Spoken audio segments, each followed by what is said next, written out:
നമസ്കാരം. മോട്ടോർ വാഹന വകുപ്പിലെ ആധുനികവൽക്കരണത്തിന്റെ ഭാഗമായി മാർച്ച് 31-നകം RC ബുക്ക് ഡിജിറ്റലാക്കുമെന്ന് ഗതാഗത വകുപ്പ് മന്ത്രി KB Ganesh Kumar.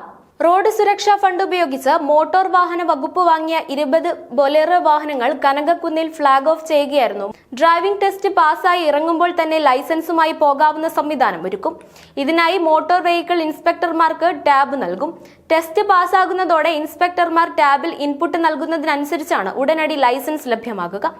Bag hypothecation link ചെയ്യുന്നതോടെ RC ബുക്ക് പ്രിന്റ് ചെയ്ത് എടുക്കാനാകുമെന്നും മന്ത്രി പറഞ്ഞു. ക്ലറിക്കൽ സ്റ്റാഫുകളുടെ ജോലിഭാരം ഏകീകരിച്ച് ജോലി തുല്യത ഉറപ്പുവരുത്താൻ സോഫ്റ്റ്വെയർ ഉപയോഗപ്പെടുത്തും. KSRTC ആരംഭിച്ച ഡ്രൈവിംഗ് സ്കൂളുകളിലൂടെ 6 മാസത്തിനുള്ളിൽ 11.5 ലക്ഷം രൂപ ലാഭം നേടാനായതും മന്ത്രി അറിയിച്ചു. 5 ദിവസത്തിനകം ഒരു ഫയലിൽ തീരുമാനമെടുക്കാതെ കയ്യിൽ വെച്ചിരിക്കുന്ന വകുപ്പിലെ ഉദ്യോഗസ്ഥർക്കെതിരെ ഇന്റേണൽ വിജിലൻസ് സ്ക്വാഡിന്റെ പരിശോധനയിലൂടെ നടപടി സ്വീകരിക്കും. റോഡ് സുരക്ഷാ നിയമപാലനം ശക്തമാക്കുന്നതിന്റെ ഭാഗമായാണ് റോഡ് സുരക്ഷാ ഫണ്ടിൽ നിന്നും 20 വാഹനങ്ങൾ വാങ്ങിയത്. 50 വാഹനങ്ങൾ കൂടി വാങ്ങുന്നതിനുള്ള അപേക്ഷ മുഖ്യമന്ത്രിക്ക് സമർപ്പിച്ചിട്ടുണ്ട്.